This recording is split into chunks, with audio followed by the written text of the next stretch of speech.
તો ખેડૂતોને કોઈ સરકારી યોજનાનો લાભ લેવો હોય તો 7 કોઠા વિંધવા પડે। આ અમે નહીં પરંતુ ડિજિટલ ઇન્ડિયામાં રાંચતું આ સરકારી તંત્ર તમને પ્રતીતિ કરાવી દેશે। આઈ ખેડૂત પોર્ટલ 2.0 જે રીતે રજનીકાંતનું મૂવી તમે જોયું એ જ રીતે થોડું અપગ્રેડેશન થાય તો ટેકનિકલ બનશે, પરંતુ જે આ ખેડૂત આઈ પોર્ટલ છે, આઈ ખેડૂત પોર્ટલ છે 2.0, તેમાં તમે કોઈ યોજનાનું રજીસ્ટ્રેશન કરાવો તો પહેલી વાત એ કે તમે છેલ્લા 3 દિવસથી, એક તો તકલીફ એ હતી સોમવારે રૂટીન થયું, આજથી સર્વર ડાઉન હતું। અહીંયા યુપીઆઈનું કોઈ થોડા સમય માટે સર્વર ડાઉન થઈ જાય અથવા તો ફેસબુક ઇન્સ્ટાનું સર્વર ડાઉન થાય તો સમાચારો બને છે મીડિયા માધ્યમોમાં કે 10 મિનિટ માટે કે 15 મિનિટ માટે આખા દુનિયામાં ફેસબુક ડાઉન છે। પણ ખેડૂત આઈ પોર્ટલ જ્યાં લાખો ખેડૂતો યોજના માટે રજીસ્ટ્રેશન કરે છે અને ખેડૂતની યોજનાનો લાભ મેળવે છે, સરકારી યોજના। હવે આ પરિસ્થિતિમાં 3 દિવસ સુધી સર્વર ડાઉન હોય અને પછી રાબેતા મુજબ શરૂ થઈ જાય, એ પછીની જે સ્થિતિ છે તમને નીચે 2 શબ્દો લખેલા હશે, લોગિન થયા પછી અને લોગિન થયા પહેલા। ખેલ એવો છે કે તમે ખેતીવાડી વિભાગમાં જાઓ આઈ ખેડૂત પોર્ટલમાં 2.0માં, તો એક યોજના એવી છે કે જે તમે પહેલા વેબસાઇટ પર જશો લોગિન કર્યા વગર, લોગિન પછી કરવા, જો તમે ખેડૂત છો 7/12 તમારું નામ છે, તો લોગિન કરતા પહેલા જે યોજના લિસ્ટમાં દેખાય છે એ યોજના છે ગ્રામ્ય સ્તરે ફાર્મ મશીનરી બેંકની સ્થાપના નામની યોજના, જેમાં 30 લાખ સુધી યુનિટની યોજના છે। હવે આ યોજના તમે સીધા વેબસાઇટમાં જાઓ, લિસ્ટમાં દેખાય છે, પણ એ યોજનાના રજીસ્ટ્રેશન માટે વધુ જાણકારી માટે તમારે લોગિન કરવું પડે। તો લોગિન કરો છો તો લોગિનમાં જ્યારે તમે સર્ચ કરો છો તો આ યોજના ગાયબ થઈ જાય છે, એટલે કે દેખાતી નથી। હવે તમે લોગિન કરશો પછી જ રજીસ્ટ્રેશન થશે અથવા પછી તમને વધુ જાણકારી મળશે, તો વિચાર કરો આ વાત હજુ ગાડી પાટે પર નથી આવી। સર્વર ડાઉન થયા પછી અમુક સમસ્યાઓ ઠીક થઈ, અમુક લોકો તો 3 દિવસ સુધી રજીસ્ટ્રેશન માટે પ્રોસેસ કરી રહ્યા હતા, પણ ત્યારે સમાચારો ઓછા બન્યા। હા, ફેસબુક ઇન્સ્ટા હોત તો વાત અલગ હતી, કેમ કે એ તો બધા જ વાપરે છે, તો આ પણ બધા જ વાપરે છે, કેમ કે રોટલી ગૂગલથી ડાઉનલોડ નથી થતી। હવે આ યોજનામાં સવાલ એ થાય કે ખામી ટેકનિકલ છે કે પછી યોજનાનું નામ નાખતા ભૂલી ગયા છે। ક્યાંક એવો પણ જવાબ મળ્યો, કેમ કે અમે દૂરસ્થ જે માહિતી છે તેને કરવા માટે ગ્રામ સેવકથી માંડીને જે પ્રક્રિયા ફોર્મ ભરે છે તેમને કોલ કર્યો। એમનું કહેવું એવું છે કે તમે આવો, એવું નથી। દેવભૂમિ દ્વારકા, જામનગર, સુરેન્દ્રનગર અલગ અલગ જિલ્લાના જે ખેડૂત ખાતેદારો છે તેમનો લોગિન આઈડી પાસવર્ડ નાખીને ટેસ્ટ કરવામાં આવ્યો। હવે અંતમાં જે સંયુક્ત ખેતી નિયામક યાંત્રિક છે રાજપૂત સાહેબ, તેમને કોલ કર્યો, તે કોઈ મિટિંગમાં હશે, એમને કહ્યું કે કોલ સેન્ટરમાં કોલ કરો, અને કોલ સેન્ટરમાં કોલ કરવાથી માહિતી કેવી અને કેટલી પૂરતી મળે છે એ કદાચ જે ખેડૂત મિત્રો કોલ કરતા હશે એ બખૂબી વાકેફ છે। એટલા માટે તો સંયુક્ત નિયામકને કોલ કરવામાં આવ્યો। એ મિટિંગમાં હતા, પીએમ આચાર્યનો નંબર આપ્યો, પીએમ આચાર્ય સાહેબ કદાચ કામમાં હશે, ફોન નથી ઉપાડી રહ્યા, પણ માહિતી નથી મળી રહી। હવે સ્પષ્ટીકરણ કરવાનું કામ સરકારનું છે, કૃષિ વિભાગનું છે, જે અધિકારીઓ બેઠા છે। એ વાત અલગ છે કે મુખ્ય જે જગ્યા છે એ ઇન્ચાર્જમાં ચાલી રહી છે ખેતી નિયામકની। હવે આ પરિસ્થિતિમાં તમે કહો કે જો તમારે સામાન્ય કોઈ પણ ખેડૂતે અથવા ખેડૂત ખાતેદારે જે સરકાર આઈ ખેડૂત પોર્ટલ થકી જે બધી પ્રક્રિયા થાય છે, તમારે કોઈ યોજનાનો લાભ લેવો હોય તો પહેલા દિમાગમાં એ આવે કે 7 કોઠા વિંધો, સરકારી યોજનાનો લાભ લો, અથવા તો શું પરિસ્થિતિ અલગ છે, દેખાડવાના અલગ છે, ચાવવાના અલગ છે।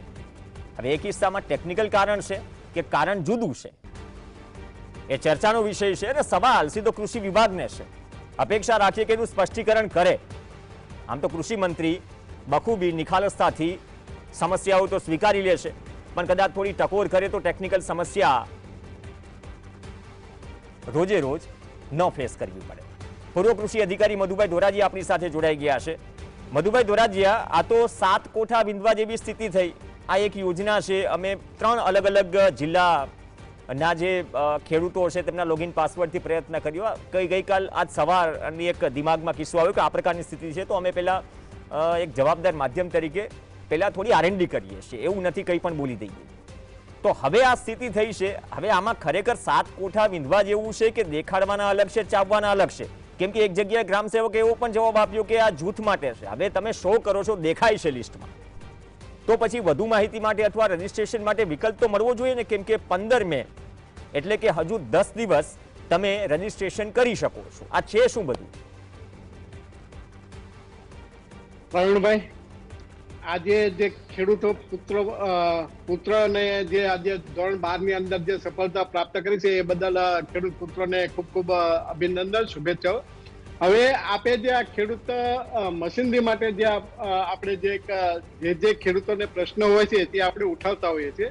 હવે આ પોર્ટલ છે, તો પોર્ટલ આ તમને જ્યારે રજીસ્ટ્રેશન કરવાનું થાય છે, જ્યારે અરજીઓ મેળવવાનું થાય છે, ત્યારે જ તમારે એને રિકન્સ્ટ્રક્શન કરવાનું થાય છે. આને તમે શા માટે સરકાર શા માટે તમે એડવાન્સમાં 5 મહિના પહેલા તમે આ જો નવું તમે વર્ઝન તમે લાવતા હો, તો નવા વર્ઝનની તમે શા માટે 5 મહિના પહેલા તમે ટેસ્ટિંગ કરીને લેતા અને છેલ્લે આ બધા ભવાડા થાય છે?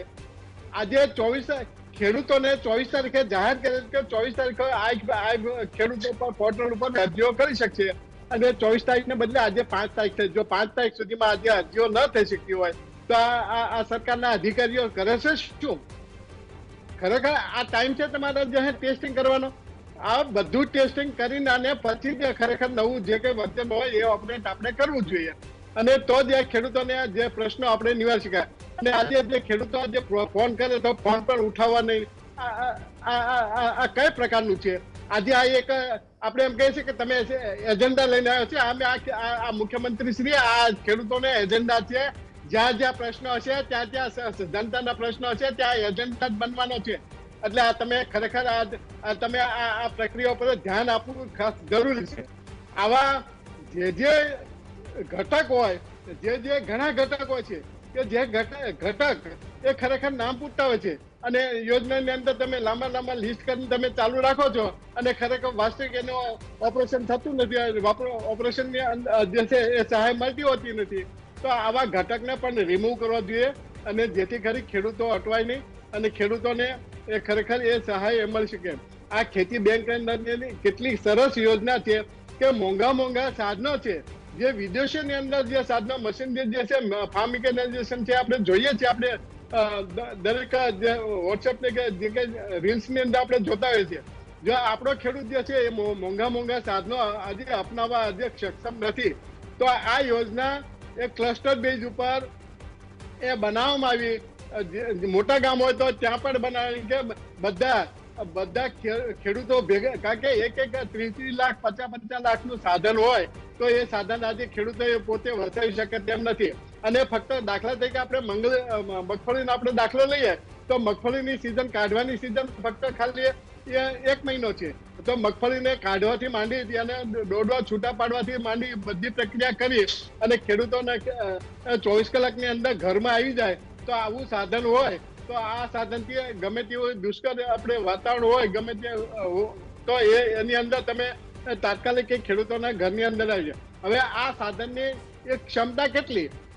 ક્ષમતા 12 માસ, પરંતુ આ ખેડૂતોને ફક્ત ખાલી 1 થી 1.5 મહિને જ ઉપયોગ કરી શકે અને 1.5 મહિના પછી પડી રહેવાનું છે. તો આનું વ્યાજઘાત ને બધું એ ચડે એટલા માટે એક સામૂહિક ધોરણે પણ યોજના દાખલ કરી જે સક્ષમ ખેડૂતો છે તો સક્ષમ ખેડૂતો ઇન્ડિવિજ્યુઅલ વ્યક્તિગત ખેડૂતો પણ લઈ શકે આવા મોટા સાધનો દાખલા. અને એમાં પણ ક્રોપ નક્કી કરી દીધા કે મગફળી હોય તો મગફળી માટેના જેટલા સાધનો હોય એ આધુનિક સાધનો હોય, એ આધુનિક સાધનો બધા એક જ જગ્યાએ એ વસાવે અને બધા સાધનો એક જ જગ્યાએથી ભાડે સરકાર જે કંઈ નિયત કરે એ ભાડેથી આપી શકે અને ખેડૂતોને દરેકને લાભ મળી શકે. તો આ માટેની સારામાં સારી બેંકની ફાર્મ મશીનરી બેંકની યોજના ચાલુ કરી અને આ યોજના જો એ ખરેખર કેટલા ખેડૂતોએ લાભ લીધો છે એનો સર્વે થાય તો આજે ખબર પડે. આજે ઘણા આધુનિક સાધનો આજે આવી ગયા છે. ફાર્મ હાર્વેસ્ટર આપણે જે જોઈએ છે કે ઘઉંનું છે કે બાજરાના છે કે કોઈ પણ આપણે ડાંગરનું હાર્વેસ્ટિંગ કરવું હોય તો 24 કલાકની અંદર ડાંગર છૂટી પડી અને ઘરની અંદર આવી જતી હોય છે. તો આવા મોંઘા સાધનો છે, એ સાધનો આવા ફાર્મ મશીનની અંદર એ આવી શકે. પરંતુ ખાટલે મોટે ખોટ છે કે આપણે ખેડૂતોનું રજીસ્ટ્રેશન કરીએ, રજીસ્ટ્રેશન કરશે પછી ખેડૂતો એપ્લિકેશન કરે, એપ્લિકેશન કર્યા પછી ખેડૂતોની લાંબુ જે લિસ્ટ હોય એમાંથી પ્રાયોરિટી નક્કી કરીએ, પ્રાયોરિટી નક્કી કર્યા પછી અને ફરી પાછું એને સેન્કશન મંજૂરી આપીએ, મંજૂરી આપ્યા પછી એ ખેડૂત ખરીદ કર્યા પછી એ ખેડૂતોને બિલ મુકાય, એનું વેરિફિકેશન થાય અને પછી એ ખેડૂતોને સહાય એ મળતી હોય છે. એટલે 7 કોઠા, પ્રવીણભાઈ કીધું ને આપે કે 7 કોઠા, તો આ 7 કોઠા જ છે. આમાં સરળતા, ઘણી સરળતા એ કરવી જોઈએ કે જે ખેડૂતો જે અરજીઓ કરે છે તો અરજીની અંદર આપોઆપ એને 5 દિવસની અંદર કે 7 દિવસની અંદર એને જાણ થઈ જવી જોઈએ કે તમારી અરજી મંજૂર કરવામાં આવશે, તો જેથી કરી આ પ્રક્રિયા એ સરળ બને. આજે ખરેખર ગયા વર્ષના આપણે જે ફાર્મ મશીનરી આપણે રિપોર્ટ જો સહાય આપવાનું જોશું આપણે, તો એ જૂન મહિનાની અંદર કે જૂન જુલાઈની અંદર ખરીદ કરેલા સાધનોની સહાય એ ચેક માર્ચ મહિના અંદર મળેલું હોય છે.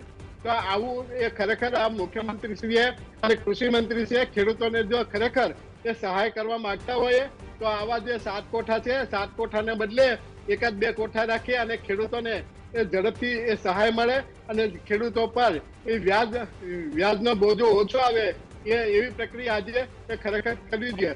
ડિજિટલ આપણે જમાનો છે, તો ડિજિટલની અંદર એ ખરેખર આ બધું ટેસ્ટિંગ છે, તો પ્રાયોરિટી ધોરણે પહેલાથી જે બધું થઈ જવું છે. તમે નવા વર્ઝન લાવો એનો વાંધો નથી, એ સુધારો પરિવર્તન કરવો જોઈએ, પણ પરિવર્તન આજે એ ખરેખર ખેડૂતોને અરજીઓ કરવાના ટાઈમે તમે એ નવું વર્ઝન જે છે એનું ટેસ્ટિંગ કરો તો આ કેટલું યોગ્ય કહેવાય. પ્રવીણભાઈ. ઓકે, ધન્યવાદ મધુભાઈ દોરાજીયા. અને જે માવઠું છે કદાચ તેને લઈને પણ સક્રિયતા અને ઘણું બધું છે, પણ આપણે એપીએમસીથી માંડીને બધું જ છે, પણ એપીએમસીમાં પરિસ્થિતિ એવું હોય છે કે આટલી બધી એપીએમસીમાં છાપરા ક્યાં પૂરેપૂરા છે. આપણે કૃષિ પ્રધાન દેશની વાત કરીએ છીએ, પણ એ વ્યવસ્થા આપણી ટૂંકી જ પડી જાય છે. આપણે વાત બુંગળની કરીએ છીએ, તરફાણની પણ વ્યવસ્થા નથી હોતી. ખેતી અને ખેડૂતની ભાષામાં એટલે કહી રહ્યા છીએ કેમ કે જ્યાંથી પણ ગઈકાલથી માવઠાના દ્રશ્યો આવી રહ્યા છે, ત્યાં કેટલું ક્યાં પલળ્યું એ સૌ જાણે છે. આ બધે જ નથી પહોંચી શકવાના. આગાહી પણ હતી, અગાઉ સાવચેતી પણ રાખવાની વાત કરવામાં આવી, પણ આ બધી જ પરિસ્થિતિઓમાં છતાંય નુકસાની વેઠવી પડે છે. અને માવઠું હોય, અતિવૃષ્ટિ હોય, અનાવૃષ્ટિ હોય, સર્વે, ડ્રોન સર્વે, પ્રક્રિયા, અરજી, કોઈના બેંક અકાઉન્ટમાં એફસી કોડ મેચ નથી થતો, અને પછી એ 100% લોકો સુધી એ સહાય પહોંચે કે જ નહીં, એ કદાચ 2-2.5 મહિના મીડિયા સુધી મીડિયામાં સમાચારો બને, પછી બાદમાં વિષય બદલાઈ જાય, પરંતુ એ સ્થિતિ નથી બદલાતી જે દર વર્ષે થાય છે. તો અપેક્ષા રાખીએ કે આ ખેડૂત પોર્ટલમાં જે આ સમસ્યા છે અથવા તો કોઈ સ્પષ્ટીકરણની વાત છે તો એ કૃષિ વિભાગે કરવું જોઈએ. નહીં તો સર્વર આવશે, સર્વર ડાઉન થશે, 3-4 દિવસ રાહ જોવામાં આવશે, અને બાદમાં જ્યારે કોઈ યોજના છે, જે યોજનાનો ઉલ્લેખ કર્યો, ગ્રામ્ય સ્તરે ફાર્મ મશીનરી બેંકની સ્થાપના, એ યોજના વેબસાઇટ પર જશો, આઈ ખેડૂત પોર્ટલ પર દેખાશે, લોગિન કરશો રજીસ્ટ્રેશન માટે તો નહીં દેખાય. જવાબ આપશે કોણ? અનુભવના આધારે કદાચ ખેડૂતો કહી શકે કે કોલ સેન્ટરમાંથી અમને આનો જવાબ પ્રોપર નહીં મળે, તો એટલીસ્ટ અધિકારી ફોન ઉપાડે, ને ઉપાડે તો સરખો અને પૂરો જવાબ આપે. એવું નહીં કે 4-5 લોકોના વાયા નંબર આપે અને બાદમાં તમને કોઈ જવાબ મળે. તો આ પ્રકારની સ્થિતિ છે. તો અપેક્ષા રાખીએ કે 7 કોઠા વિંધવા ન પડે સરકારી યોજનાના લાભ માટે એવા કામ સરકાર અને અધિકારીઓ કરે. નમસ્કાર.